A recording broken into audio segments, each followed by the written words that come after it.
and we are ready to start the process of going through the first part of our bill. Let me say, I'm going to consider this a roundtable committee discussion, so I don't have anybody up there. Presenting it. I'm going to talk a little bit about the philosophy that I worked on in starting the process of assembling this bill. I'll emphasize that this is the start of the process. Well, it isn't. It's actually the second step, because the first step, we did Representative Lillie introduced the bill as it came from the Lessard-Sams committee. That went to Representative Wagenius's committee, where it received at least one amendment, and so we then started working with that.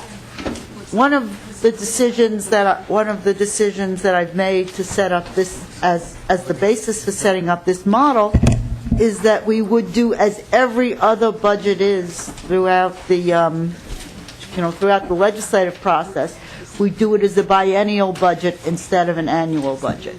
But we still, in the course of doing it as a biennial budget, we have kept everything that came to us as recommendations from the Lessard-Sams Council. Some of it we've spread over a little bit. Staff has looked very carefully at stuff that clearly was meant to be continuing. Now, I'll remember when I was on the LCMR, and when I chaired it, in fact, for 2 biennia, one of the things we often did was that we had and of course we're bound by the Constitution. We can't do more than 2-year appropriations, but we would do a 2-year appropriation for something like forest inventory, which we would say, to get the state done, this is at least a 10-year project. And we can only, by Constitution, fund it 2 years at a time, and that's what we're announcing that our intention is to fund it till it's done, and we estimate that's 5 biennia, and so that's very helpful for people when they're hiring staff and going on and doing things. And I think we always did it. So one of the things that we looked at was the things that the Lessard-Sams Outdoor Heritage Council had done as as obviously continuing appropriations. They funded phase 2 of a 3-year project or so forth. So those we easily extended over the 2 years, sometimes dividing up the money slightly differently between it, and and we've left. There is $33 million is still left on the bottom line for their advice for the next year, or for us to work with in this appropriations process. We also want one of my reasons for doing this. I'm probably one of the few people, although I was immediately corrected by someone who said he did that too, who actually supported myself by doing grants. Before I was elected to the legislature, I applied for grants which supported my work at the university, and it's a real pain. I mean, probably the reason, after I discovered that when they told you that the legislature was a part-time job, they never really meant it. One of the reasons why I left the university was I didn't have time to reapply for a grant, which I was certain to get if I did reapply. And so it's a pain for both the people reviewing it and the people doing it, which doesn't mean we don't want oversight of these grants in between, in the in-between year. And we don't want, in fact, the Lessard-Sams Council to possibly concentrate on more oversight. We've had criticisms of the degree of oversight of how some of the money was spent. And so we'd like to see some of the time, instead of going through the process of reapplying and redoing a grant, instead doing oversight of that grant and going on. So all of this, of course, is open. All of this is open for discussion. We did put, even though we shouldn't have considered it according to the law that we're working on, we did consider the RIM projects, which they sent to us afterwards, and in fact we increased it to $10 million.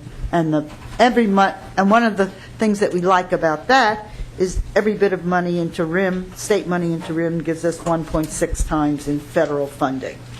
And so that's, so, any questions about that?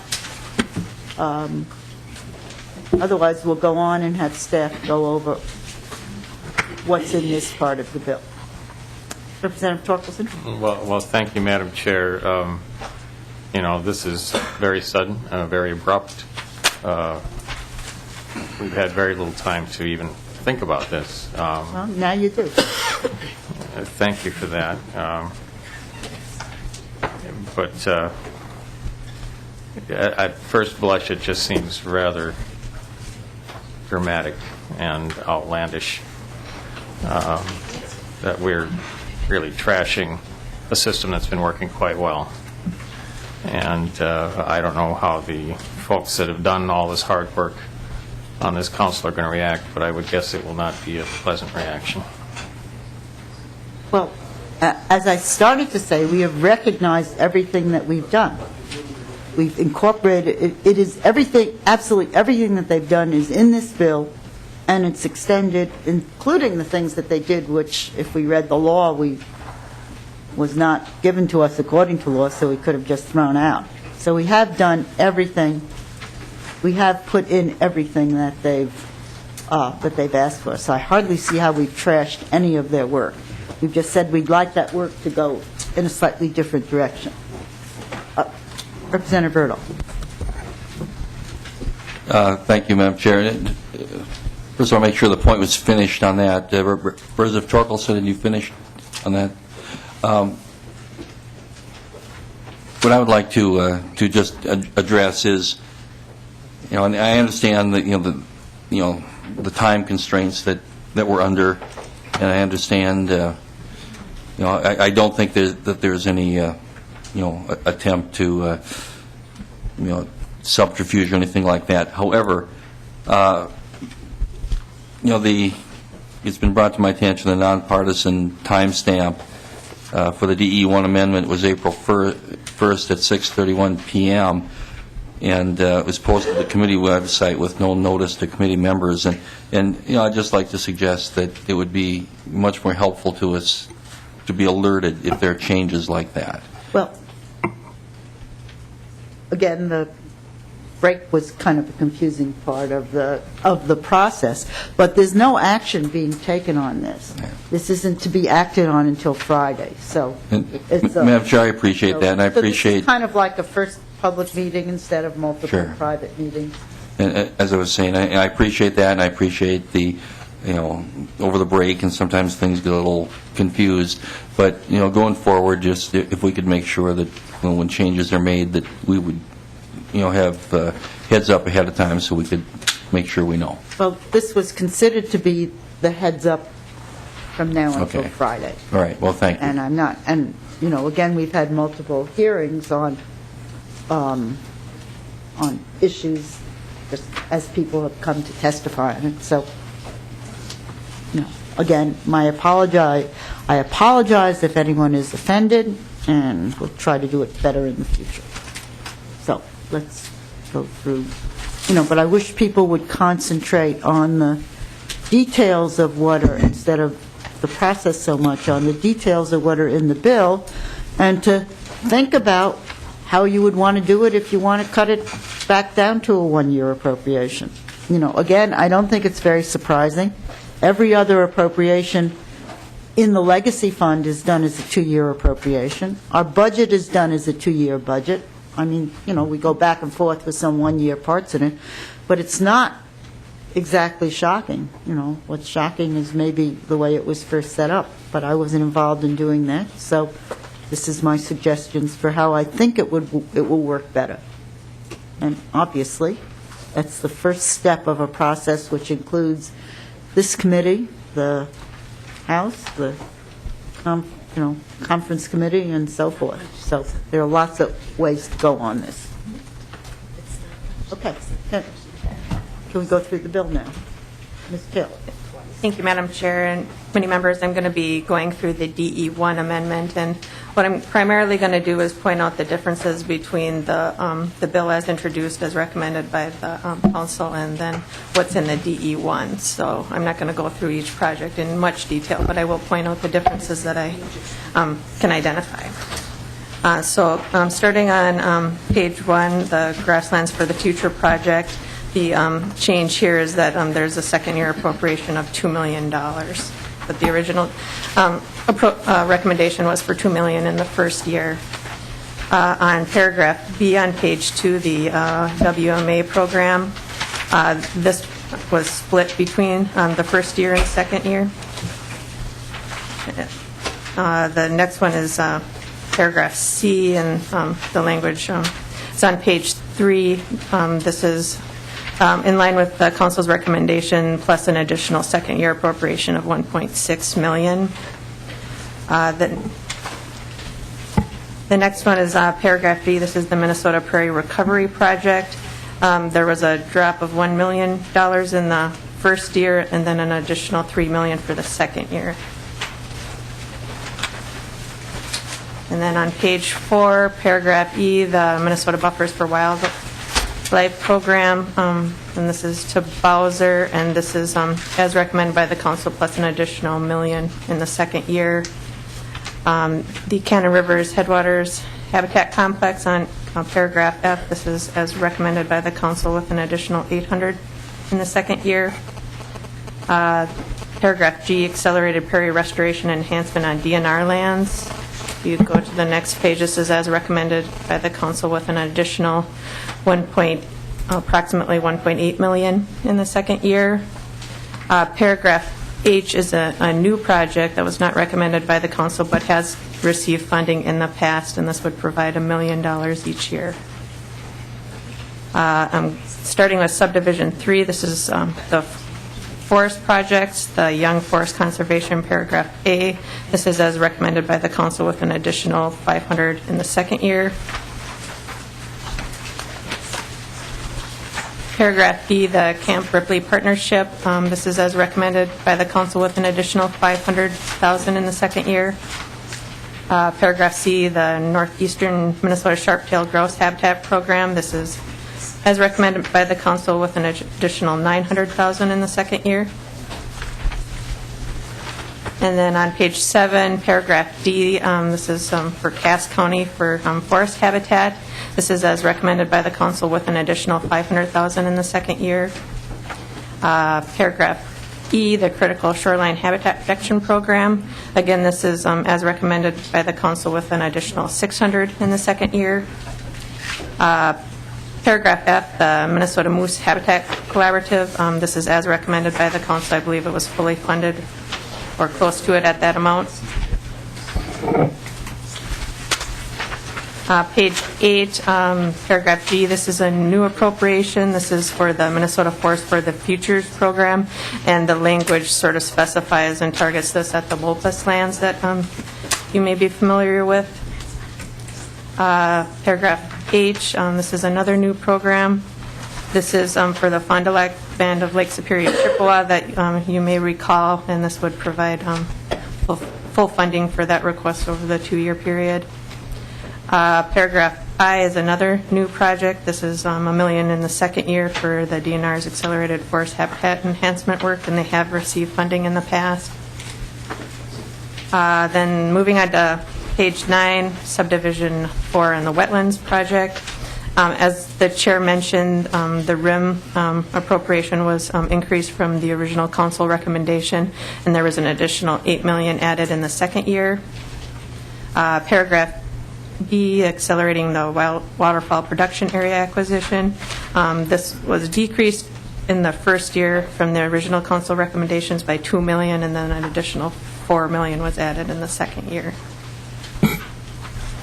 Let me put one of the places where we decrease some of the places where we decrease the first year appropriation and then put more of it into the second year is because we fully believe, looking at it with the experience, that these things often take more than 1 year to do, and they're usually not finished within the first year.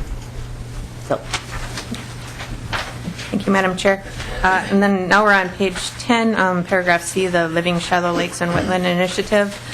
This appropriation was split between the 2 years. $1 million was moved into the second year for the project. The Dry Shoreline Protection Program. This was funded at the council recommendation level, plus an additional $1 million in the second year. The Wetland Habitat Program, this is as was recommended by the council. Paragraph F on page 11, excuse me, the Accelerated Shallow Lakes and Wetlands Enhancement Project. This is as recommended by the council with an additional $1.8 million added in the second year. Paragraph G, the Pelican Lake Enhancement Project. This appropriation was split. The council originally recommended $2 million in the first year. This would just split it between the 2 years. Subdivision 5, this is the habitat-related projects. Paragraph A is for the DNR aquatic management areas, and this is another appropriation that was split between the 2 years from the council's recommendations. Paragraph B, the habitat protection in Dakota County, this again was split between the 2 years. Paragraph C, the River Protection and Restoration Project. This was at the council recommendations plus an additional $1 million in the second year. Section D, the Metro Big Rivers Habitat. This is at the council recommendations plus an additional $700,000 in the second year. And on page 14, paragraph E, the Minnesota Landscape Arboretum. This is at the council recommendations level. Paragraph F, the Lower Mississippi River Habitat Partnership. This was dropped $10,000 in the first year, and then an additional $1.7 million was provided in the second year from the original recommendations. Paragraph G, the Coldwater Fish Habitat Enhancement Project with Trout Unlimited. This was split between the 2 years. And then page 15, the Albert Lee Lake Management and Invasive Species Control Structure Project. This is funded at the council recommended level. Paragraph I, this is a new project that came in Representative Wagenius's committee, and this provides approximately $6.4 million for various metro regional park habitat protection and restoration projects. And then you can sort of skip ahead to page 19. The next project is paragraph J. This is another new project. This provides $3 million each year for stream habitat restoration in the Duluth area attributed to the flood damage. Paragraph K is another new project. This would provide $7 million to protect aquatic habitat from Asian carp. Paragraph L is another new project. This would provide $1 million the first year and $2 million the second year for a grant to Minnehaha Creek Watershed District, and this is to protect water bodies from aquatic invasive species. Paragraph M is another new project. This is to provide some grants to Hubbard and Beltrami counties for AIS work. On page 20, paragraph N, this is another new project. This is for some AIS work, $100,000 for AIS work in Green Lake and Candy Ojai County. Paragraph O is another new project that's providing $790,000 for some habitat work near an environmental learning center. And then on page 21, paragraph P is another new project. This provides $1 million the second year for restoration enhancement work in the LaSalle Lake State Rec area. Paragraph Q is another new project. This is providing $750,000 each year for restoration enhancement work of aquatic habitat in White Bear Lake. Paragraph R is the Outdoor Heritage Conservation Partners Grant Program. This was funded at the council recommended level for the first year, and then an additional $3 million was added in the second year. And then there were some amendments in Representative Wagenius's committee requiring the match to be a cash match, and then there was also some additional changes providing some, if you look, let's see. I can't seem to find it right now. Yeah, the match language is on 2.5, 2.4 through 2.6. And then I believe there was another small change as well. And then if you look on subdivision 6, there was some additional money added for the administration. The paragraph A, the contract management, was funded at the council recommended level the first year, and then an additional $175 was provided in the second year. Paragraph B, this is the administrative budget of the council, and this is at the recommended level by the council. And on page 24, paragraph C, the technical evaluation panels, this was increased by $45,000 in the first year, and then an additional $90,000 was added in the second year. And then there's some language that goes along with this, and this was added in Representative Wagenius' committee as well. Paragraph D, this is at the council recommended level with an additional $50,000 in the second year. Paragraph E, this is a new appropriation providing some money to the LCC for the legacy website. Subdivision 7 is as it was coming out of the council recommendations, as is subdivision 8 and subdivision 9 requiring the mapping. Subdivision 10 is more of a technical, and this was just providing an additional year for a Washington County project, and also providing a little bit of flexibility so that they were able to use the money for land acquisition, and this was added in Representative Wagenius' committee. Subdivision 11 is another new piece, and this is picking up some language that had been carried in the past in the LaSard-Sams Outdoor Heritage Council bill that requires contact with the Conservation Corps of Minnesota for use of their services. Section 3, this gets into the statutory sections, and if you go to page 28, you'll see on lines 4, 5, and 6 that this would require the council's recommendations to biennial, but it does, if you look on page 28, or line 28.6, they do have the option to provide supplemental recommendations as well.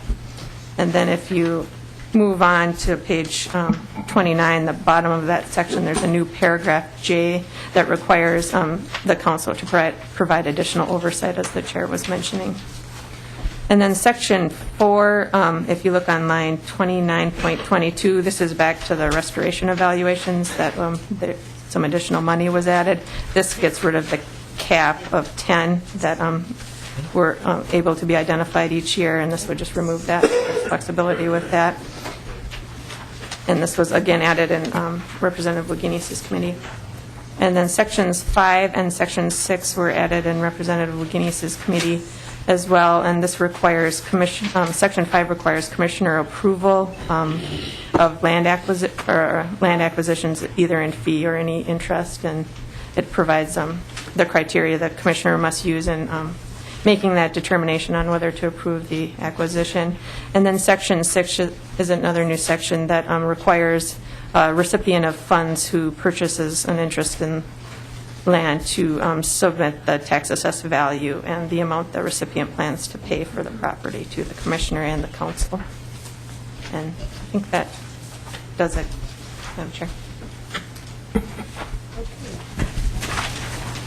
As we said, this full presentation of this will be on Friday, completely open to amendments and so forth. Are there any discussions at this point? Anything that people see as distinctly missing? Any, want further discussion of the 2-year process and so forth? Okay. Representative McDonald. Thank you, Madam Chair. Just a question on page 15, line 15 through 20, regarding the Dakota County project for this $500,000. Just because this is the first time I had the opportunity to see this, I'm not familiar with that particular project, and it's converting existing agricultural land and low-quality woods and grasslands. I'm just curious, is that current state land? Representative Lillie? Perhaps we could ask Madam Chair and Representative McDonald, are you familiar with, I'll yield to Representative McNamara, since he's from Dakota County. I think he's probably very familiar with this. Is that all right, or do you want staff from the Lessard Sam's? Yeah, maybe Mr. Becker could give us some further, because I know he's been involved in health. Madam Chair, Bill Becker, Executive Director of the Lessard Sam's Council. I think the question is directed to Dakota County, who has a representative here. Okay. This is one of the parks projects, as they're euphemistically known. Okay. Madam Chair? But we have someone coming, I think, to answer that. Come, identify who you are and tell us what this project does.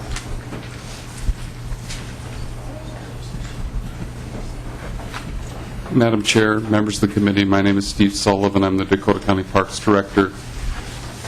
The $500,000 project that was identified as part of the Met Council Agency 6.3 request that includes 15 projects.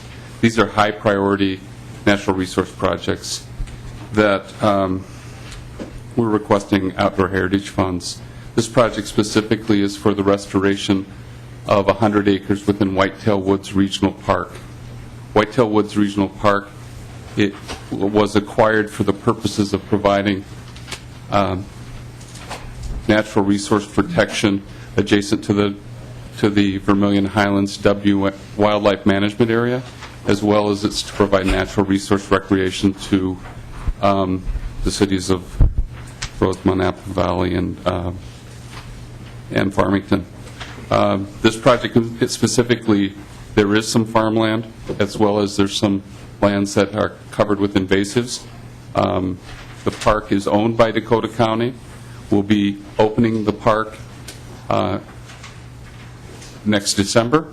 We're doing our phase one improvements now. There's opportunity for us to improve an area that's adjacent to a pond. This pond serves as a roosting area for the WMA, and this habitat will provide for opportunities also for roosting of game and non-game species, as well as providing food source. Senator McDonald? Yeah, thank you, Madam Chair. So a question for the testifier. Then you mentioned in your testimony that it is some farmland. Does that mean that's currently being farmed? And if so, by is it leasing it out to a farmer? Is that agricultural land being used right now?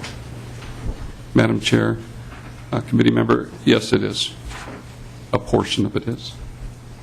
Madam Chair?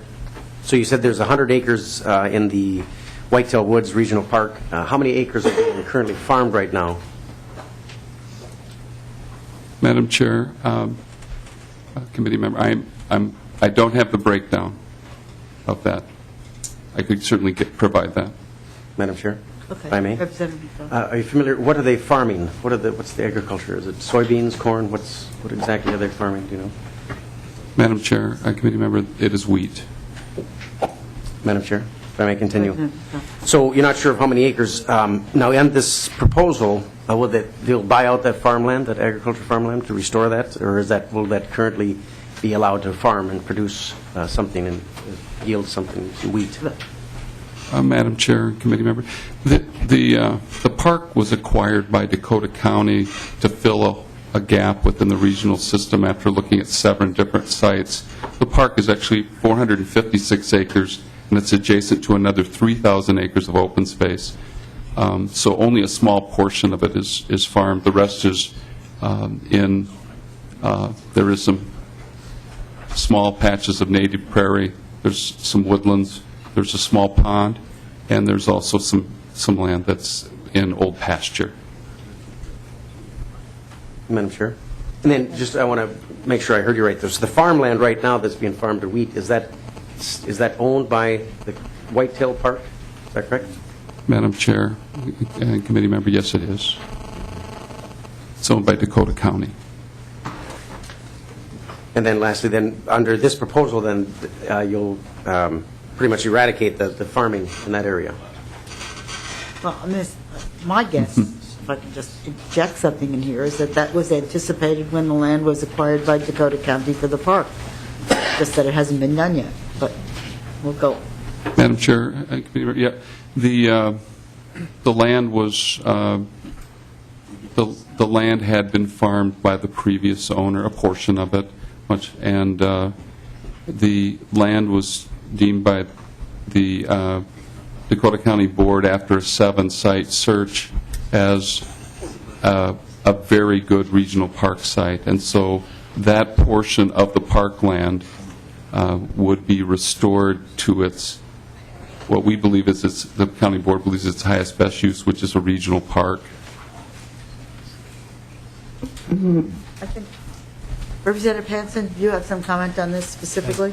Maybe this would help, Madam Chair, to Representative McDonald. Back in 2002, Dakota County was the first county to actually tax themselves to protect farmland from development.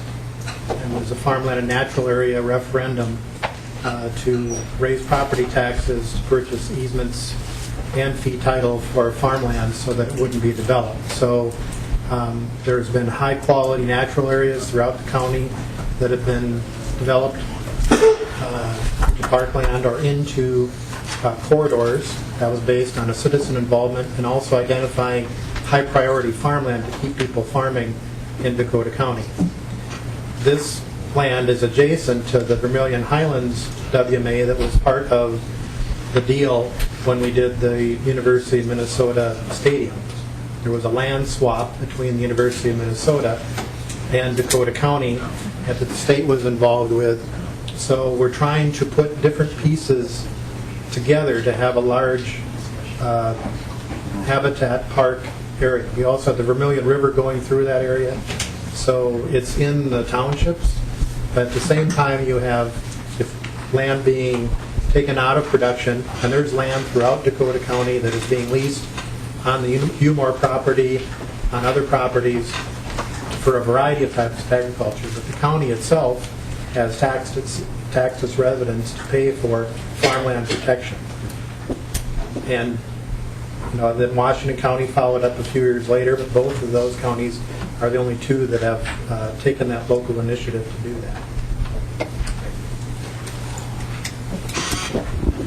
Okay. Representative Wagenius?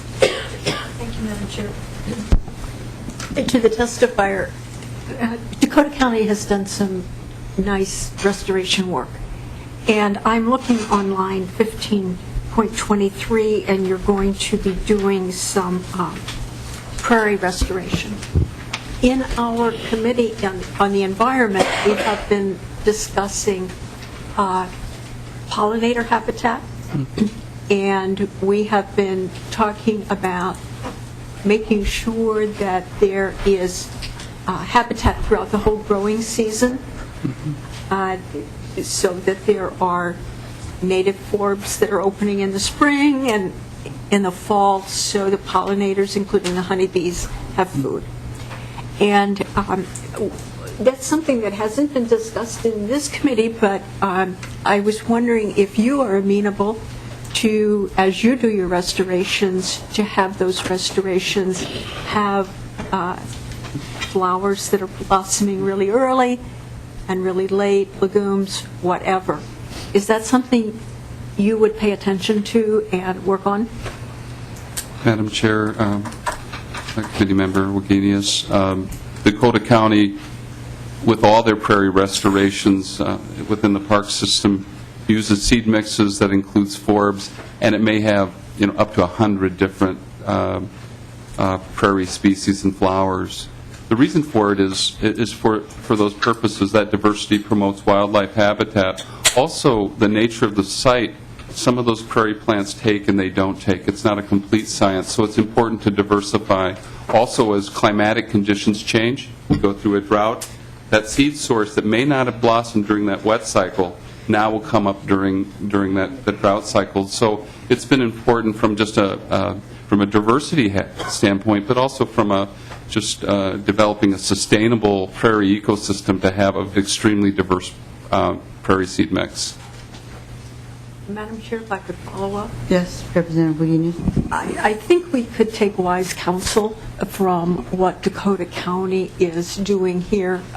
They are doing the right thing, and perhaps one of the amendments that you might entertain on Friday would have to do with making sure that as we restore prairie, that we provide the habitat that works also for pollinators. If I could put that on the table as a possibility. Sounds good to me. You know, I think it's the kind of thing that it might be better, instead of adding the word including pollinators in each project, do it as kind of a general amendment at the end, just saying that prairie restoration and restoration projects should give attention to this issue. Is there any, Perhaps, just discuss with staff, whichever staff you want to, the proper wording for that. So,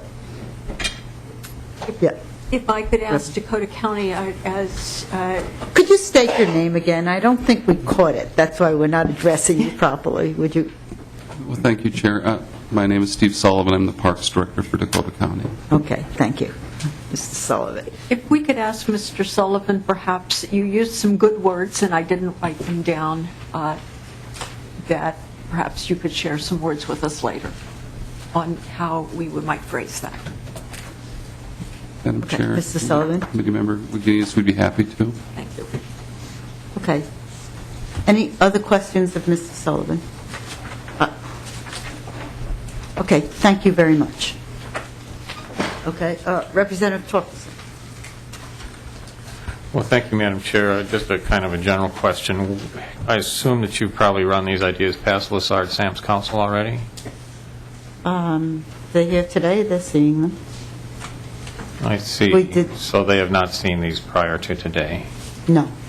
And so what is the purpose of Lessard Sam's Council? Well, it's to give us advice, which we took very thoroughly. We spent a lot of time with their, as I said, their entire advice is incorporated into this bill. Well, it seems to me, Madam Chair, if you're going to make major revisions in their recommendations, you can go back to the council and discuss these recommendations with them. Not a bad idea. Another question, Madam Chair. I see you've done a 2-year budget, but you've really only done a 1 2/3 year budget. You left, I forget the number, 30-some million on the bottom line. So it's really not a 2-year budget at all. Well, it's trying to be a 2-year budget, Representative Thorkelson. Again, we didn't want to, we can consider this a transition phase. So we wanted to leave some action for the Lessard Sam's Council to continue to give us recommendations for the next year. That's all. Representative Berta. Thank you, Madam Chair. Perhaps we should just ask Mr. Becker to come up to the table.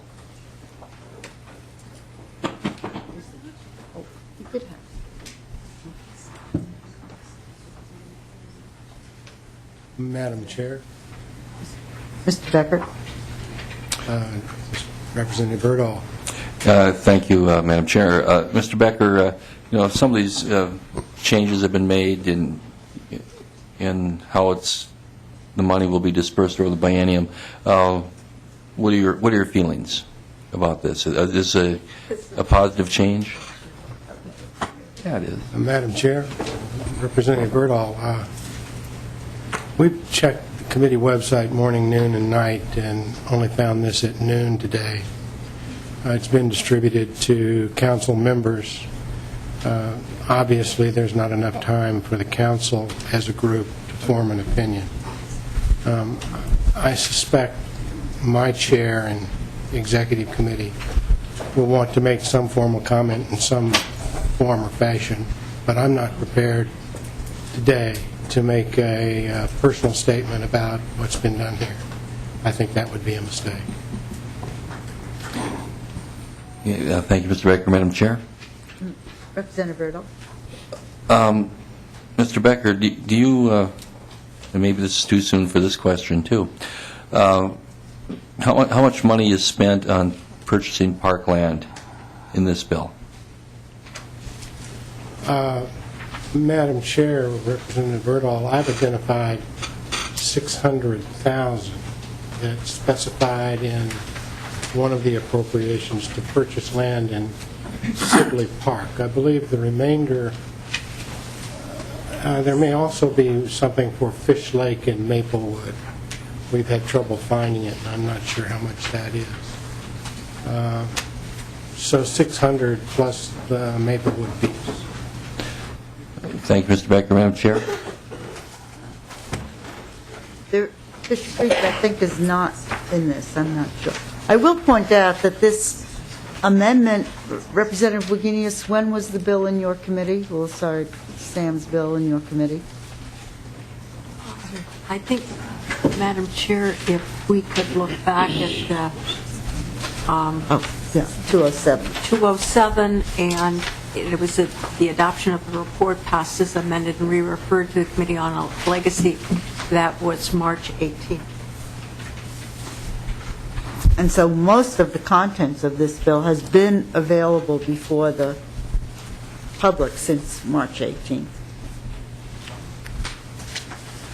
As I said, you know, if it weren't for the break suddenly coming in there, there probably would have been a more, more interactive process. Representative Erdahl. Thank you, Madam Chair. Mr. Becker, in this bill, how many acres of new land acquisition is there?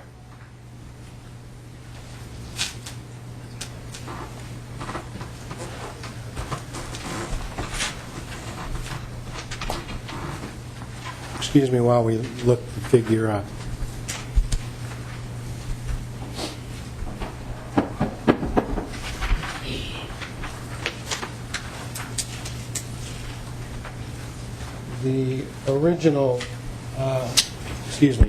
The original recommendation contained 8,756 acres. Thank you, Mr. Becker. Madam Chair? Representative Erdahl. Thank you. Over the years, especially since the Legacy Amendment passed, there's been some dispute, and maybe you can't answer this today, maybe you could check on it if you don't have the answer. Is the rate of land acquisition increasing or not since the Legacy Amendment was passed? Madam Chair, Mr. Becker. Representative Erdahl, we can get you the figures for state-owned land using the state land management system. It has decelerated from the mid-90s, 94, 95. It has accelerated slightly since 2000 and, I would say 8, 7. We have a chart, and we can get it properly notated to the committee. Thank you, Mr. Becker. That might be helpful to, for those of us who are, interested in trying to explain what's going on to people on this particular topic. Thank you. One of the thoughts I would say of that extra $33 million that's out there is that we've had this whole concept of, particularly in the case of DNR, of acquisition of land and of not properly taking care of it and not properly maintaining it. And so one of the things we might hope that the Commission does in its advice to us next year is look at what could be done in the area of enhancement and maintaining and so forth, as opposed to straight acquisition. And one of the things that I know that, the whole idea of legacy is a new concept. At some point, I've heard in some point people say that everything had to be new, or if it wasn't new, then you were doing the supplanting instead of supplementing. But I think the idea of following up on projects that you've bought with legacy money And looking at how they're taken care of and looking at the kinds of enhancement that they need is a very proper use of it. So I would like to, I guess the Lessard Sam's Commission gives advice to us. If I'm going to give any advice to them, it would be to look at trying to do more of that in the next year instead of just increasing acquisition, to make sure that the land we're acquiring is being used to its highest extent. Representative Bertle? No, I think I'm done. Okay. For now. McNamara. Representative McNamara. Well, thank you, Madam Chair. Well, I didn't think you'd be able to do it, but I think you may have exceeded my expectations.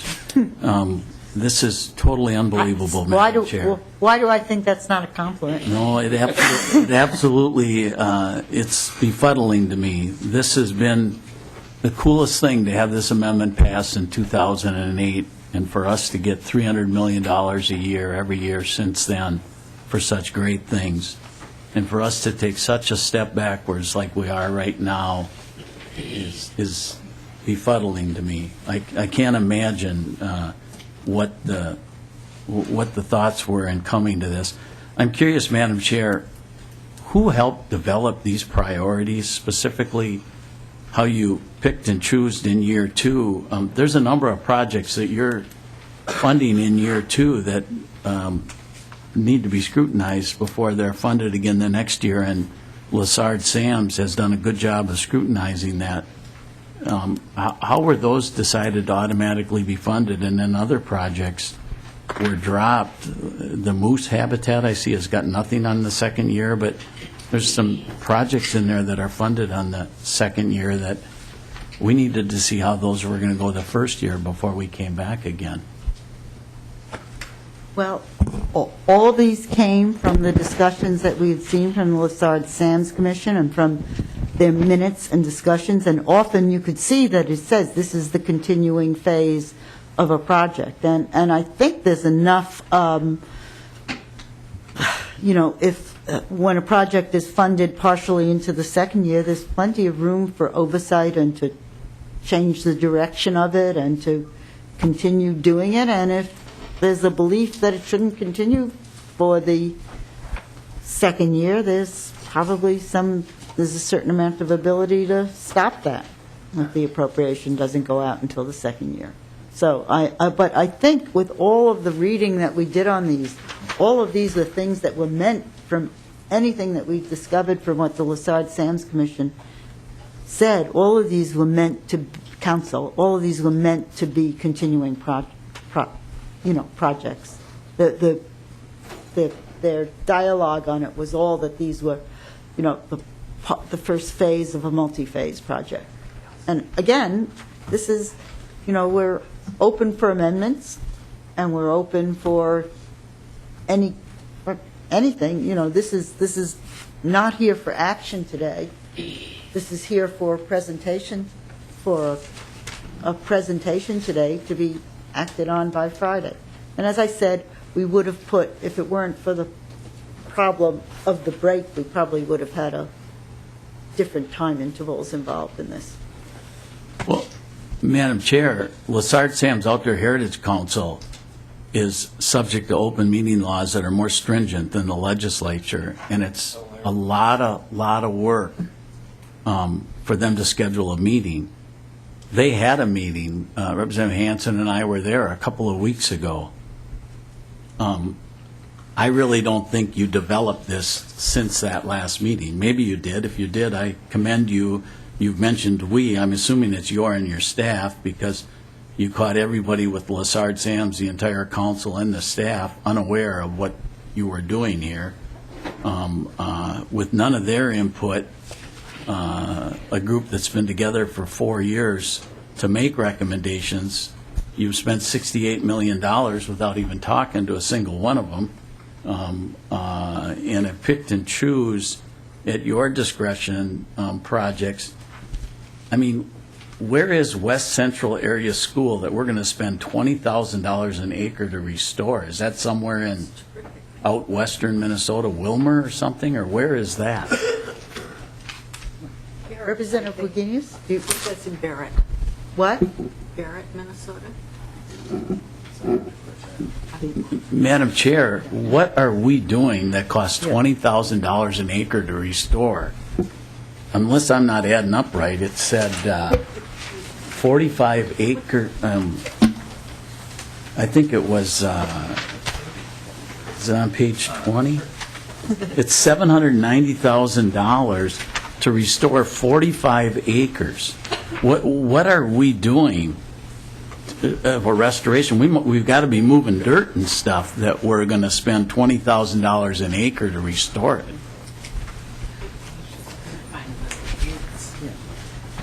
I'm rounding up. I should be more like 17.5 or 18,000.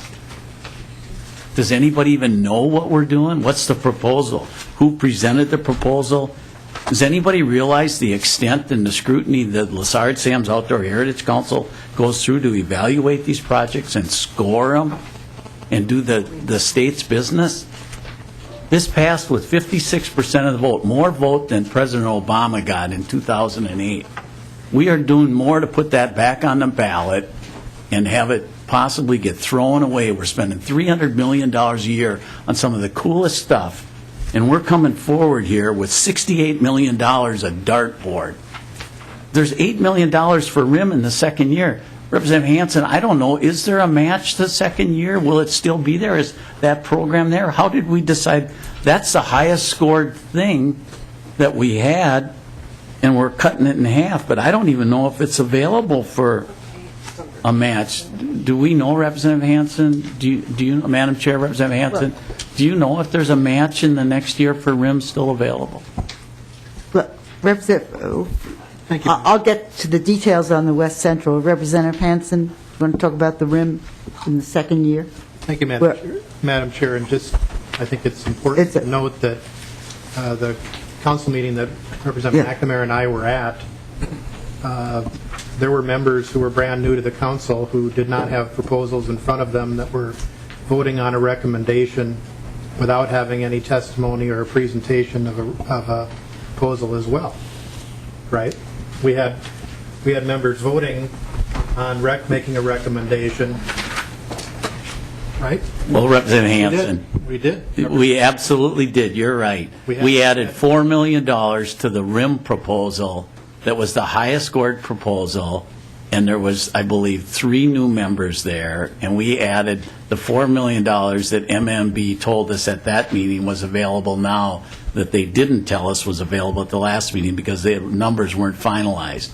So we voted 10-1 to approve that, to add the $4 million that was available on the bottom line to the highest scored. So these new members came in and agreed to also add something to the highest scored thing that the previous council had recommended.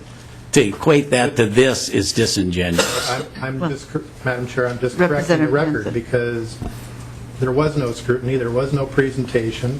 There was a motion within, I believe, a half an hour of a meeting starting to make a motion and make a recommendation. The statutory establishment of the council, I believe, says that the council will make a recommendation no later than January 15th. Council did that. The prior council did that. Council that met a few weeks ago, the new council made a recommendation on $4.4 million for RIM without any presentations. And there was quite a bit of comment judging on presentations that they hadn't heard in the Metro Parks. We had more presentation here today on Metro Parks than we did at that meeting that you and I were at.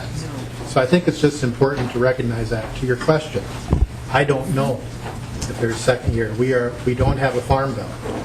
We do know that the continuing the sequestration and the decision made on early January funds RIM through September 30th. And I think we agree that we should make sure we take advantage of those dollars while they're there, because it does add value from the federal dollars, and we have the willing landowners who want to participate in that program. So there is a program until September 30th. I think that's what we know right now. Thank you. Representative McNamara. Well, Madam Chair, I'm sorry, I was the one that asked two questions, so I know you're willing to answer the first one. Now, I apologize for Okay. getting out of order there. Well, let me just go. The West Central Schools, Area Schools Project has been on our website for close to 2 weeks, which we at all times said the website was available for looking at projects that had been submitted. There's a contact information for the superintendent. There's an email contact information, and the project summary is to acquire, restore, and maintain native prairie and wetland habitats on 45 acres of land adjacent to the existing West Central Area Schools Environmental Learning Center in Barrett, Minnesota. In addition to protecting these valuable habitat, West Central Area Schools will develop and maintain this area as well as the existing Environmental Learning Center for an expanded K-12 curriculum focusing on the benefits of native prairie and wetland habitats for water quality, wildlife habitat, and soil health in western Minnesota. The Grant County Soil and Water Conservation District will provide technical assistance with restoration of the prairie and wetland habitats located on this site. Now, one of our earliest meetings of the whole, talking about not just this part, but the whole legacy thought, was that I was particularly interested, I was worried about group, and some of this has been answered, and that I shouldn't have had to worry about it, but I was worried about groups, I think, that had not received sufficient funding. For example, various minority groups and so forth. I was also worried about projects that hadn't included children enough. If anything is to be a legacy, it ought to be something that that affects and that is opening projects to children. This is one of the few, I think, in this part that actually does that. Now, there are, again, as you know, I don't want to blame things on that break, which I appreciated having, but it really did put, in terms of trying to put things together, getting things through the initial committee, such as the Environment Finance Committee, and so forth. It did, mean that we had a long period when we didn't do anything, and then now suddenly we're a little bit crunched. But considering that this bill is not to be acted on until Friday, I think that there's plenty of time to look at things. If I could just ask one more, and then, Madam Chair, I think I'll quit. Why did you make the decision to not involve Lessard Sam's Outdoor Heritage Council?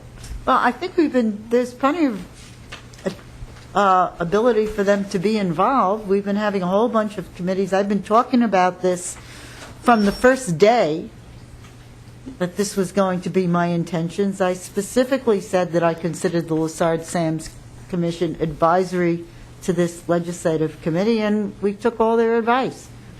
So I'm not sure what I haven't done, or what I haven't done that's Madam not Chair, amenable to be repaired at the rest of the session. Madam Chair, I served on the Lessard Sam's Outdoor Heritage Council last biennium with Representative Lillie, who serves on this committee, and Representative Hansen and I serve on here now as ex officio. Currently, I'm not aware of the Lessard Sam's Outdoor Heritage Council ever having a discussion that you had talked to anyone on the council or their staff that you were going to bring a bill forward to spend $68 million in the second year, or where they could make recommendations to you. Did you tell Mr. Becker that you wanted them to make recommendations and they refused to meet, or how did they know you were going to recommend the second year, and why would we not want them to help us through the process? All along I've said that our intention was to move to a 2-year process from maybe the very first day that we met here. And, that's a public meeting and a public statement, and it's available. I did have, the one member who did contact me, and I did have extensive conversations and meetings and so with that member, and email exchange and so forth, and so I was certainly willing to talk to anybody who wanted to talk to me. Anyway. Well, Madam Chair, if I could, I'm going to offer you my condolences, because as someone who actually made a recommendation to change about $5 or $6 million of a change last year and recommended that we more scrutinize a purchase and save the state $3 million. Good luck with spending $68 million with no input. Well, I think we're looking for where the input should come, which is the entire legislative process. So, Representative Lillie, you have 3 more people now. Representative Lillie. Thank you, Madam Chair. And to your point, you have mentioned that you were interested in a 2-year process since day one, because I remember my jaw dropping at that point, and I was like, oh my. I kept thinking, oh my. But it, this legacy bill's been an interesting journey, and I remember when I was on it the first time with Chair Murphy, she really believed in libraries, and I just, and now, it's pretty, I'm sure it's going to be included in the bill as it goes forward this year, and I think everybody kind of sees the value of it. And last year we had Chair Erdahl kind of doing the county fair thing with, and I think he even got the award, even though it really should have been Representative Torgelson's. So each chair kind of puts their own little mark on the bill and or the ideas, and I kind of go back to my oh boy moment. Oh man, this is gonna be something. And I play hockey with Phyllis, and I know she's fearless, and so she You continues. really know I'm cautious. Cautious. Well, not in this case, but she has not been secretive about it, to her credit, and so and all along she's done that. I was on the commission the last 2 years, and to be honest, I really, those folks really take it serious. I know it's really probably not my bill anymore, but it was at some point, and then I think it's yours now. But the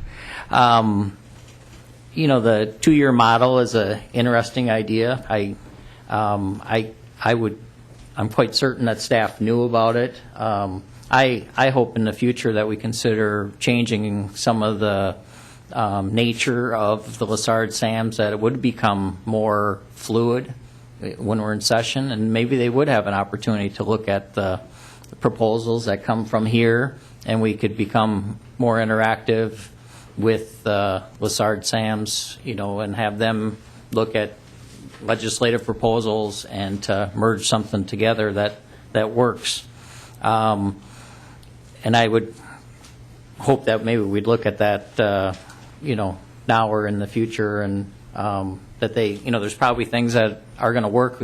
The binder was really, as Representative McNamara knows, it's like a bonding bill, projects that Chair Hausman goes through all the time, but it's huge asks, a lot of different asks, and it's tricky and complicated. A lot of the projects are repeats. Just for newer members, I didn't know that till I got on it, but there was like phase 1s, 2, or obviously new projects, but a lot of them were 3s or 4s or continuing through multiple years.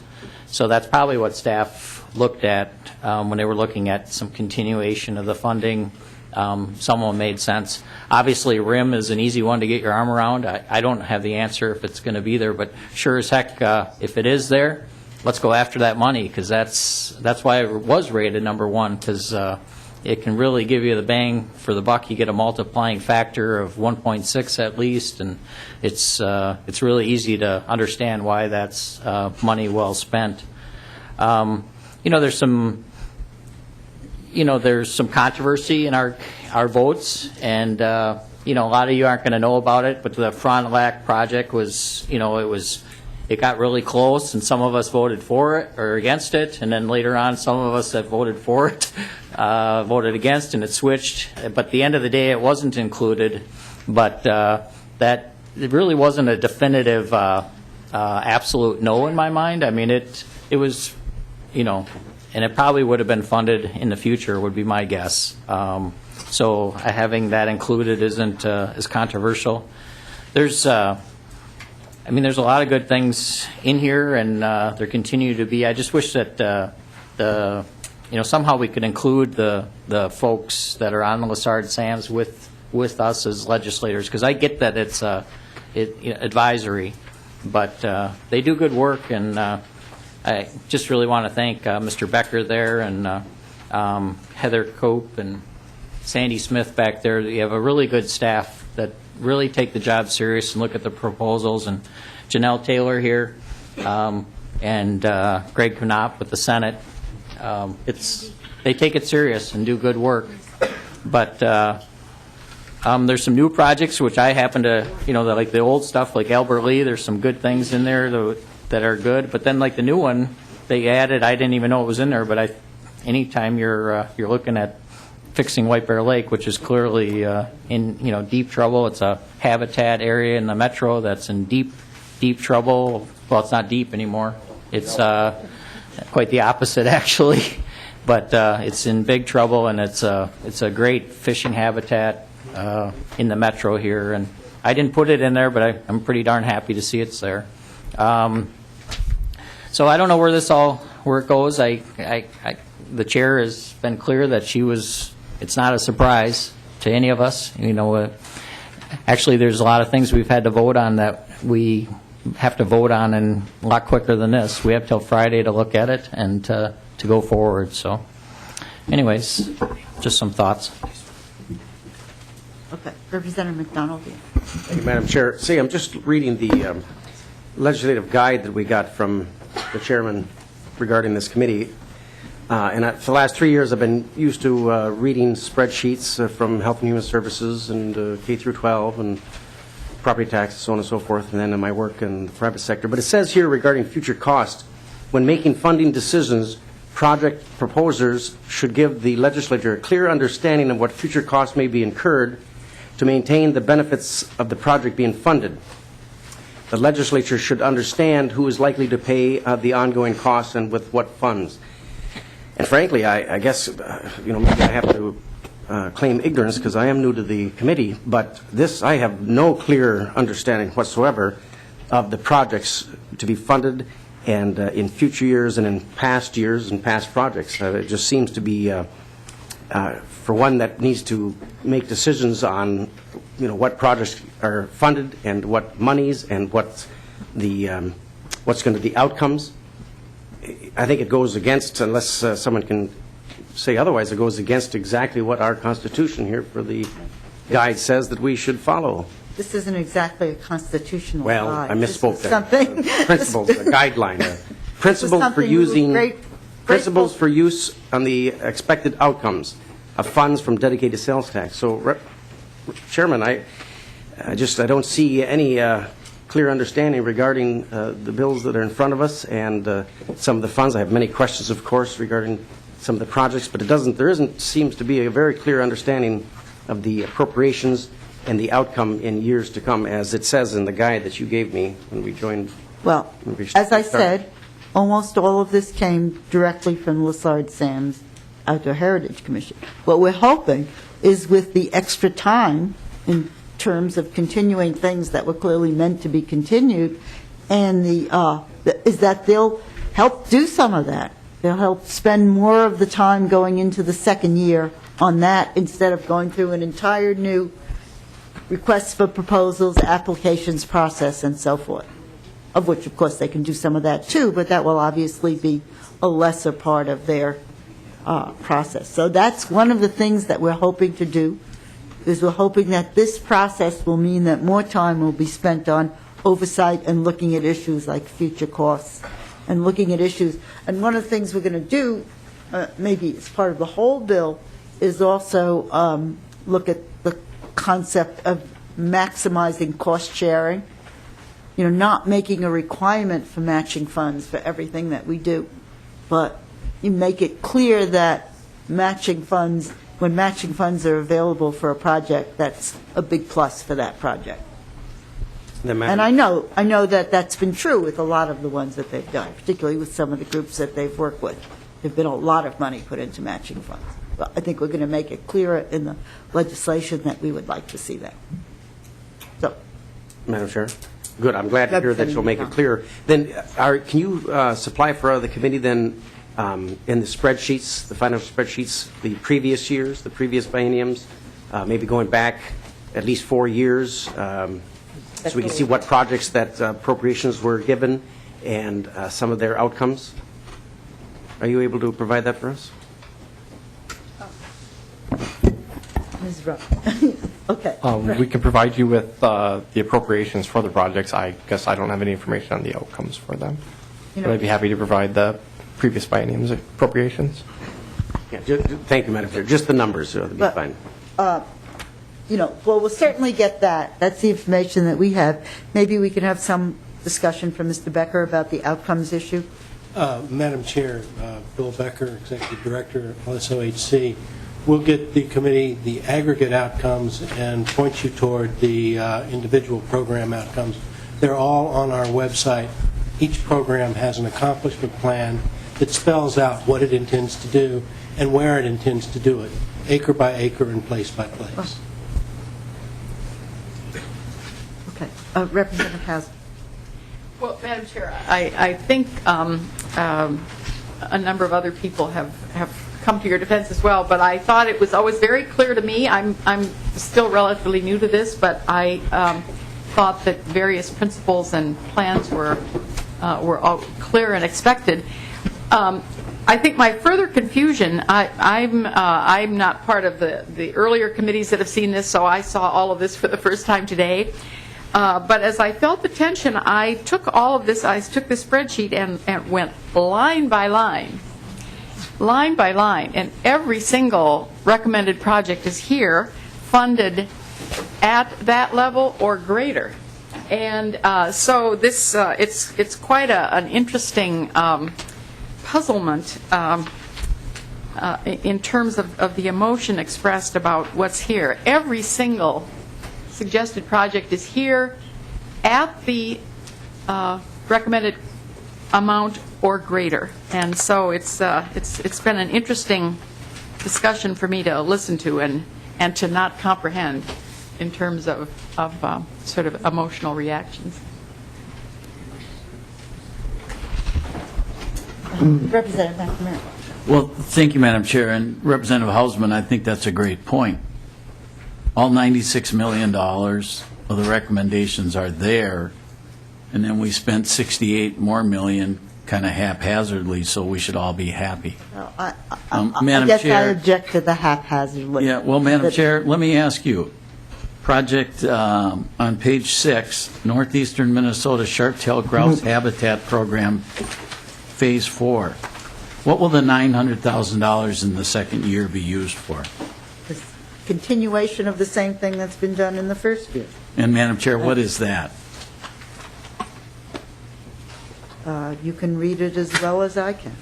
Well, Madam Chair, Wildlife management process. Madam Chair, is there a need for additional brush clearing and transition from that land, from a scrub brush to habitat for sharp-tailed grouse? Does Pheasants Forever have more potential landowners that want to transfer that land currently?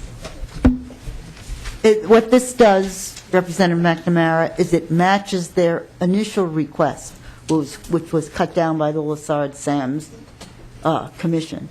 So, and I do imagine, so we're dealing with their initial request of, so, hopefully they're in agreement with this, unless they believe their initial request was wrong. If they need more in the second year, I'm sure they'll come back for it, and I'm sure I have a certain amount of trust in both these organizations that have worked with us and the state organizations, is that they're not going to throw money away if it shouldn't be spent. But my guess is that brush clearance can probably be done every year, and when you think you've done it, you probably haven't. So some of the things that were spread over 2 years, we went back to their initial request, and then gave them what Lassard Sams did and gave them the rest in the second year. This is an example of having done that. Well, Madam Chair, this is a good example right here. This is a new, innovative project trying to capture and expand a population of sharp-tailed grouse in central northeastern Minnesota that we have, that we're trying to expand that population. But it's a very, I'm trying to think of the right words. I don't want to say, it's hard to say if it's going to work or not. Well, And to blindly go forward and spend $900,000 without the good information we would be able to collect for another year, just to say, Madam Chair, you and I have been around the legislature, and you've been here much longer than I, know that people come in and ask for more than they really need all too often.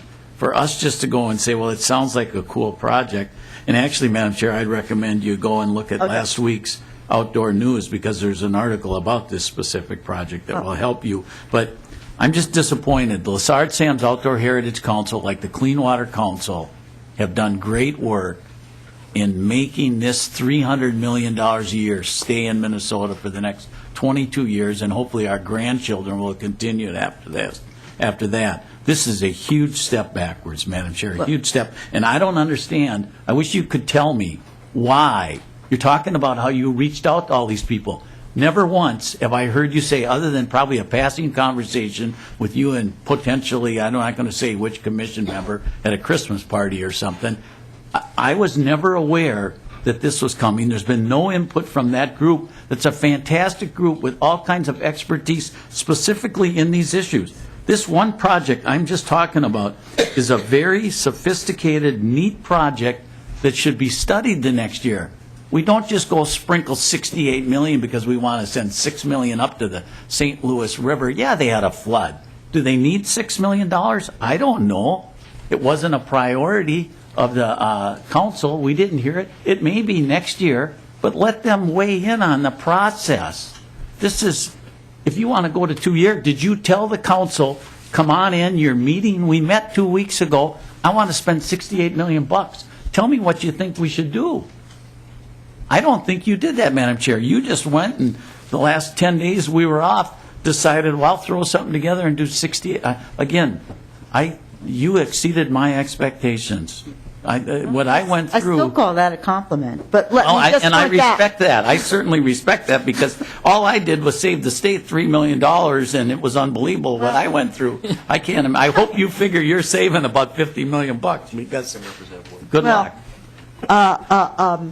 Representative McNamara, again, just looking at the piece of paper that's in front of you, that Northeastern Minnesota Sharp-tailed Grouse Habitat Program is in Phase 4 in this. So we've had 3 years of looking at it, and they are continuing that they wanted to go on, and what this did was meet their whole, the entire request of Pheasants Forever and the Sharp-tailed Grouse Society. Now, if they come back and tell us that we shouldn't have that extra 900 between now and Friday, they come back and tell us that we shouldn't have it, we'll take it out just like that.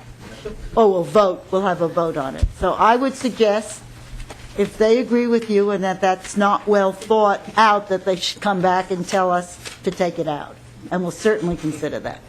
Madam Chair, and I was not showing it as an example that it should not get the money. I was showing it as an example where we need additional scrutiny, because it is an innovative program trying to restore sharp-tailed grouse in an area that they're doing better in far northwestern Minnesota. But it's important, no difference than the moose one. And the moose one you didn't fund. Again, we don't know. It may not work what we're trying to do with the moose, but it may be that we have a real need. Maybe next year we're going to want $4 or $5 million for them. Again, I don't know. Let me point out to this one, which I think there's more data on than others. This is Phase 4 of a project, and it's projected to go on for 4 years beyond that. Again, if they think that that's a mistake and they come back, or members of the council come back and tell us it's a mistake, we'll certainly listen to them and possibly decide to take it out. But, if that's what those two groups tell us, that they'd rather spend more time reapplying for it in the next year. And I assume if it's going well, we'll probably have a further application. But I do know it really helps everyone to have as much in place for 2 years as you possibly can in terms of the loan. And I don't think there's anything that we funded for 2 years which had any indication that it wasn't going to go on at least that long or beyond that. And again, if we've made a mistake, please tell us. Please tell us what we should, particularly if it's a question of, and if we take things out, then we can probably put more money in other things. That's the way it goes. But if, I'd be just, again, waiting for that kind of reaction. Okay. We have a couple of minutes left, and we have Erdahl and Murphy, and then I guess Torkelson again. So, Erdahl, Representative Erdahl. Thank you, Madam Chair. And first, I'll just say, it's no surprise to me that you went to 2 years with this. I mean, I agree that you said that earlier. I'm a little bit. I guess I would have expected a little more input into the second year of the process, by the LCCMR. But I'm not surprised that it's gone this way. Not the LCCM. Oh, I'm sorry. Yeah. Lessard-Sams. Yeah. Thank you. Maybe we should make it like the LCCM. Yeah. Okay. But,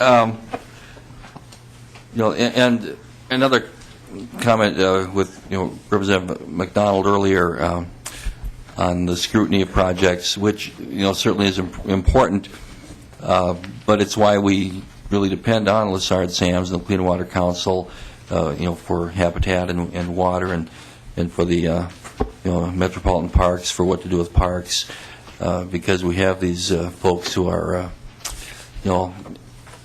giving us good expert advice in what's happening in those, and that's why they are so important.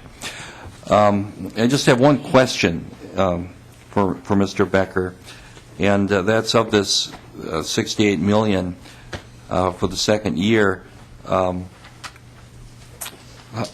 How many, maybe not so much the money, but how many new projects that were not recommended by Lessard-Sams are included in this? Madam Chair, Representative Erdahl, will you take an estimate? Yes. I would say there are on the order of a dozen, 10 maybe. What is that, including the Metropolitan Parks Project 1, 2? Because that was. No. Okay. No. That's all. Thank you. Representative Murphy. Madam Chair, Representative McNamara, I don't think you should worry so much because, Friday was a free day for me. And I went out. Mary, would you take the microphone down? I went out for my walk on Friday afternoon, and off of my road is Grouse Ridge Drive. And you know what? It's working because on my walk, I saw a grouse. And what's even better is that she recognized I never saw a grouse on any other day on Grouse Ridge Drive. Madam Chair, just for the record, what Representative Murphy saw was a rough grouse. The project is for sharp-tail. How do you know? Representative Murphy, I've been here long enough from your description of your beautiful garden and the deer and such that are attracted to Hermantown that it would be a rough grouse in your area and not a sharp-tailed grouse. Sharp-tailed grouse are a prairie, more out in the open country, and you live in a nice area of Hermantown. Northeastern Minnesota, Grouse Ridge Drive. I think it's working. It may be a sharp-tail. Where You're right. it's for, it's working. No, Representative Torkelson. No, you can't follow that. Okay. I was really looking for an O. If there are any, I don't know if there are any other comments. I guess I was hoping we'd have time for comments from the audience. We clearly don't, but we'll Well, that will be Thursday. We'll have audience comments on Thursday, and we'll be voting on bill on Friday. So, okay, any other questions? Okay, meeting adjourned.